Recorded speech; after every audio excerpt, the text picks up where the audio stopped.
Olá, seja muito bem-vindo a mais uma aula do curso Cure a Sua Vida. Hoje vamos falar sobre um tema que costuma gerar muitas dúvidas, angústias e até julgamentos: os transtornos de personalidade. Você já se perguntou por que algumas pessoas repetem os mesmos comportamentos destrutivos, afastam quem mais querem por perto ou parecem viver em guerra com o mundo? Pois é, nem sempre isso é apenas jeito de ser. Pode haver algo mais profundo acontecendo. 1. O que é um transtorno de personalidade? Transtorno de personalidade é um padrão persistente de pensamento, emoção e comportamento que se desvia das expectativas culturais e causa prejuízo real na vida da pessoa, nos relacionamentos, no trabalho, na saúde mental. A grande questão é que quem vive com esse tipo de transtorno muitas vezes não percebe que está em sofrimento, ou que causa sofrimento. É como se o mundo inteiro estivesse errado, menos ela. E não se trata de um defeito de caráter, e sim de uma estrutura psíquica formada ao longo da vida, geralmente desde muito cedo, por traumas, modelos familiares e vivências emocionais intensas. 2. Como afeta a vida de quem sofre e de quem convive? Os transtornos de personalidade podem ser leves, moderados ou severos. Algumas pessoas têm apenas dificuldades em se adaptar ou manter vínculos duradouros. Outras vivem com grande sofrimento emocional, instabilidade, impulsividade, explosões de raiva ou necessidade extrema de controle. Para quem convive com alguém assim, o impacto é profundo. Desgaste emocional, medo constante, sensação de pisar em ovos. A boa notícia: existe tratamento, existe ajuda e existe alívio. 3. Tratamento e caminhos de cuidado. A psicoterapia é o principal recurso. Com abordagens como a terapia cognitivo-comportamental, a terapia dialético-comportamental, a psicoterapia psicodinâmica e até a abordagem sistêmica familiar, é possível promover mudanças reais. Em alguns casos, medicamentos também podem ser indicados, não para curar o transtorno em si, mas para controlar sintomas como ansiedade, depressão, insônia ou impulsividade. E aqui vai um lembrete importante: o tratamento não é só para quem sofre do transtorno, é também para quem convive. Famílias precisam de acolhimento e psicoeducação. 4. O papel da família e a importância da empatia. Convivência com alguém com transtorno de personalidade exige clareza, limites saudáveis e muito autocuidado. Julgar, tentar consertar ou se anular não ajuda. O melhor caminho é entender, buscar informação e, se possível, contar com apoio profissional. Quando a gente compreende o que está por trás de certos comportamentos, conseguimos sair do julgamento e entrar no campo da empatia, sem perder a firmeza e o respeito por nós mesmos. Por fim, cuidar da mente é um ato de coragem. Se você se identificou com esse tema, ou conhece alguém que pode estar enfrentando essa realidade, saiba que não está sozinho.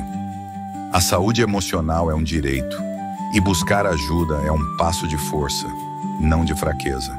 Compartilhe essa aula com quem precisa ouvir. E lembre-se, compreender a si mesmo é o início de toda mudança verdadeira. Nos encontramos no próximo episódio. Até lá e cuide bem da sua mente. A personalidade esquizotípica apresenta um comportamento bizarro. As pessoas têm uma grande dificuldade de construir relacionamentos, porque elas também apresentam um pensamento paranoico, que causa dúvida e insegurança em relação ao que as outras pessoas pensam delas. As pessoas lhes causam incômodos, afetam muito a sua sensibilidade, porque ela se sente separada, diferente das outras. Elas podem ter um comportamento desajustado, reações inadequadas, desconfiança constante e ausência de afeto. Elas não conseguem manifestar atitudes de afeto e proximidade com as pessoas. Costumam ser pessoas que se isolam e evitam o contato com as outras. Suas ideias são bizarras, são crenças de outro mundo, e por isso ela sente também que o ambiente reage de uma maneira não muito aberta a ela.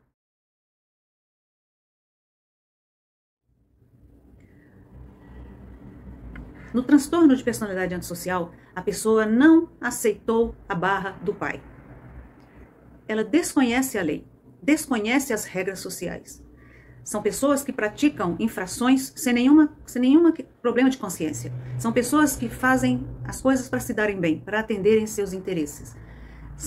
Estão nessa classe de transtornos as pessoas que roubam, as pessoas que dão rasteira nos sócios, nos parentes, nas pessoas que causam danos às outras, no sentido de ações que as denigram, ações que as constranjam, certo? Eles não conseguem se adequar às regras de conduta que a sociedade estabelece. Elas estão à margem do modus operandi social comum. São muito irritáveis, são agressivos, ignoram muito a sua segurança e a segurança das outras pessoas. Tudo para elas é puxar uma faca, por exemplo. Tudo para elas é partir para a ignorância, porque elas não pensam nas consequências que isso pode representar. São pessoas intimidadoras, pessoas que não medem esforços para tirarem proveito ou para ficarem livres da censura ou das penalidades que lhes cabem. São irresponsáveis, colecionam fracassos, não se adaptam a trabalho, não se adaptam à família.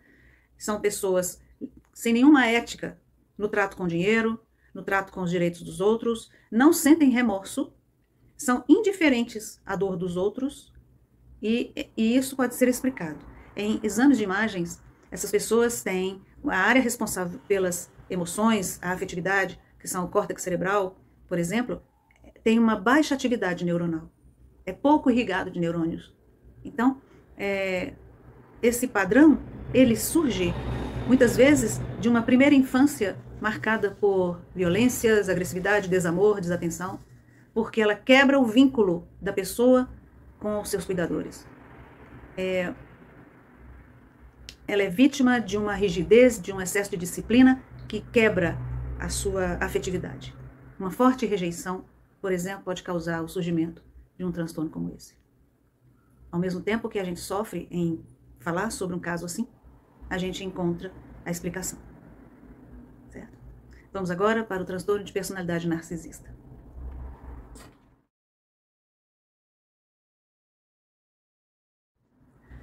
No transtorno narcisista, nós encontramos pessoas que, pelo senso comum, são pessoas bastante desagradáveis, pessoas que a gente não quer perto da gente, pessoas que nos causam danos, que nos ferem na nossa autoestima de modo gratuito.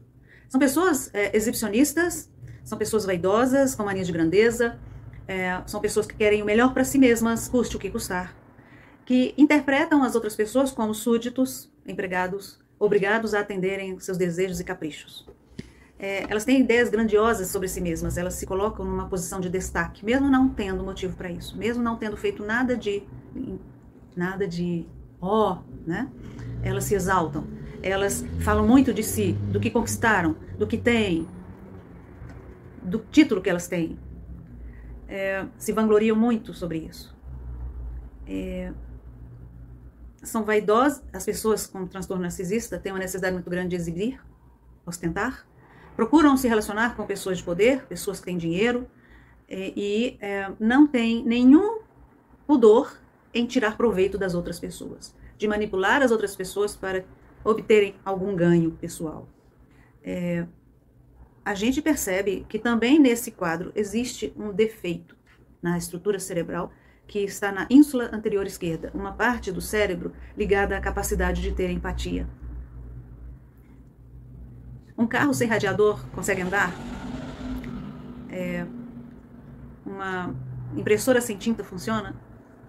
Então, infelizmente, essas pessoas, elas sofrem muito também. Porque quando elas percebem que elas vivem numa fantasia que não encontra reflexo no mundo externo, elas fazem sofrer, mas elas também sofrem muito. Então, esse é o caso dos narcisistas. Pessoas que geram muito sofrimento a quem está ao redor. Muito sofrimento. Depois a gente fala mais sobre isso.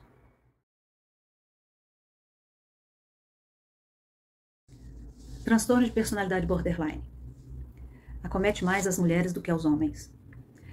Marca uma grande instabilidade emocional, um total descontrole na regulação emocional. Essas pessoas têm um grande medo de serem abandonadas. E têm uma necessidade de testar aquelas pessoas que estão junto com elas para ter certeza que não serão abandonadas. O problema é que no testar, elas fazem essas pessoas quererem se distanciar, porque são muito agressivas, são muito perigosas, inclusive. Não tem uma regulação sobre o nível de violência e agressividade que elas alcançam quando estão com raiva, quando estão irritadas, quando estão se sentindo ameaçadas. São chantagistas, manipuladoras, ameaçam de se matarem, ameaçam de matar outras pessoas, usam de muito terror, de muito... toca o terror mesmo, é o terror, ameaça. Se você terminar comigo, eu vou me matar. São pessoas que, por causa dessa instabilidade emocional, vivem entre tapas e beijos. Uma hora elas estão bem e são deliciosas, alegres, boas tiradas nas conversas, mas quando sentem ao menor vestígio de crítica no comentário de outra pessoa, no olhar de outra pessoa, ela, o que foi? O que é? Então você deve conhecer gente assim. Extremamente difícil conviver com essas pessoas. Existe, inclusive, um artigo que fala a vida solitária das pessoas narcisistas, porque o borderline é muito narcisista. Ele é autocentrado. Então ele tem uma necessidade muito grande de ser servido, atendido nas suas necessidades, seus desejos. Costumam ser adeptos a drogas, abuso de drogas, de remédios, de substâncias ilícitas, e viciam-se facilmente em sexo, na volúpia, em comportamentos de risco. E o comportamento traz uma dicotomia. Ao mesmo tempo em que elas querem alguém para amá-las, protegê-las, ficar com elas, elas têm comportamentos agressivos, desagradáveis, polêmicos, sempre um problema, discussões diárias, apoteóticas, que elas acabam afastando as pessoas. Ao mesmo tempo que elas brigam com o mundo para serem atendidos as suas necessidades, seus pedidos, elas reconhecem que às vezes passam do limite. E quando elas alcançam um nível mais ameno de consciência, elas se sentem culpadas também. Mas logo isso muda, porque é uma instabilidade. O tratamento para essas pessoas envolve os estabilizadores de humor, talvez antidepressivo, dependendo das comorbidades. São pessoas que se endividam muito facilmente, porque elas não têm controle de impulsos. Por isso, elas trazem prejuízos financeiros à família. Elas trazem transtornos muito sérios, principalmente quando são mães, pais, porque os filhos se tornam objetos para o seu prazer. Objetos de autoafirmação que estão ali para obedecê-las, que estão ali para ficar bonitinho, limpinho e não responder, e não desenvolverem a própria autonomia. As crianças que são filhas de pessoas com esse transtorno são muito sofridas. E, geralmente, quem se torna border foi criada por alguém narcisista, ou também border. É um padrão aprendido, infelizmente. Transtorno da personalidade de esquiva. São pessoas que evitam os relacionamentos. Ou que quando vão se relacionar, precisam de um tempo maior para terem confiança na pessoa. São desconfiadas. Parece muito com a fobia social. Mas existem algumas diferenças.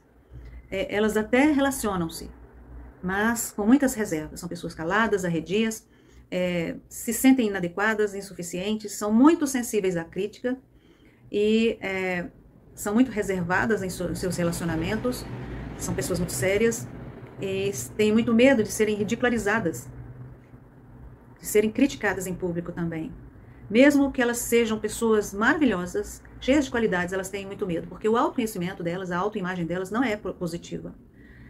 Esse transtorno, ele pode vir acompanhado de outras comorbidades, como a depressão, o transtorno obsessivo-compulsivo, a ansiedade, ok? E ela pode surgir tanto pela genética quanto pelo modo como foi criada. Uma criança que ouve muito cala-boca, uma criança que quando chama a mãe, mãe, tô triste. Ah, minha filha, se vira aí. O que eu tenho com isso? Todo mundo tem tristeza, morro de tristeza também. Certo? A gente tem, isso existe, né?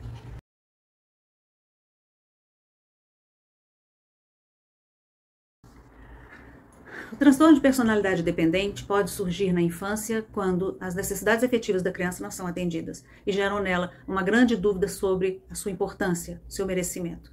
São pessoas extremamente inseguras, que precisam do aval de outras pessoas para tomarem decisões, para até mesmo cortar o próprio cabelo.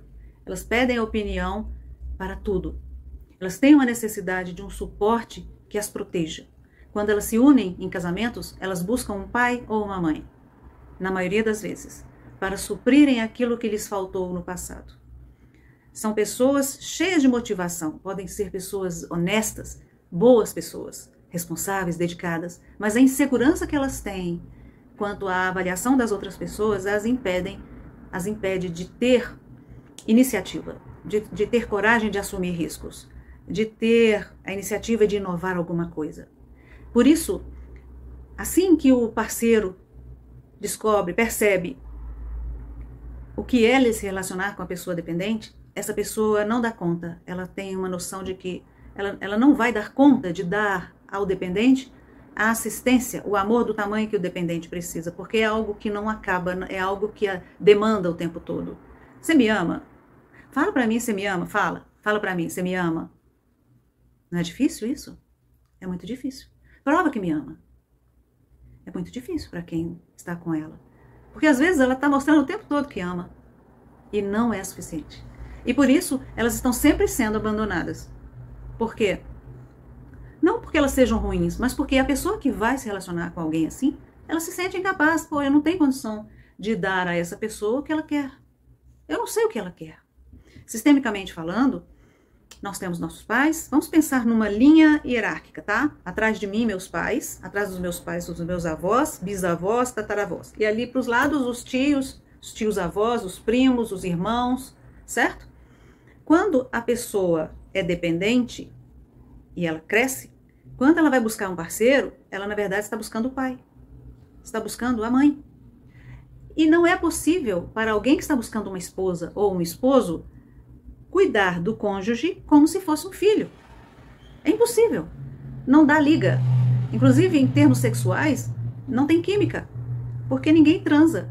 Ninguém faz sexo com o pai ou com a mãe. Não é normal isso. Quando nós temos um afeto que envolve uma dependência própria de criança ao pai ou à mãe, o outro percebe. Então, o atrativo da pessoa adulta que deveria existir, a sedução, a beleza física, os jogos, as preliminares, elas não causam nenhuma excitação, porque não dá liga, certo? Quando eu tenho uma relação, uma menina que se relaciona com o marido como se fosse filha dele, ela vai esperar desse marido proteção, providências quanto a seu sustento, suas necessidades de roupa, sapato, remédio, estudos, por exemplo. Mas no mundo de hoje não existe essa história de um marido que tem uma esposa como filha, porque hoje tudo está moderno, a mulher pode trabalhar, a mulher pode ser autônoma, pode ser líder, mas uma pessoa com dependência não alcança esse lugar. Então, a relação tende a falhar, tende a se dissipar. Então, essas pessoas ficam de namoro em namoro, casamento em casamento, buscando o amor, por não terem consciência de que suas expectativas estão acima do normal e não estão coerentes com o lugar de esposa. Normalmente, essas pessoas podem se tornar submissas, para serem amadas, podem se tornar submissas, suportar abusos, ou ao contrário, podem se tornar pessoas que não devolvem, que não retribuem o amor que recebem, porque elas sempre ficam numa situação de demanda para o outro. Está gostando do nosso conteúdo? Inscreva-se no canal para receber nossas matérias em primeira mão. Participe da elaboração do nosso conteúdo, enviando suas perguntas e comentários. Sua participação é muito importante para nós.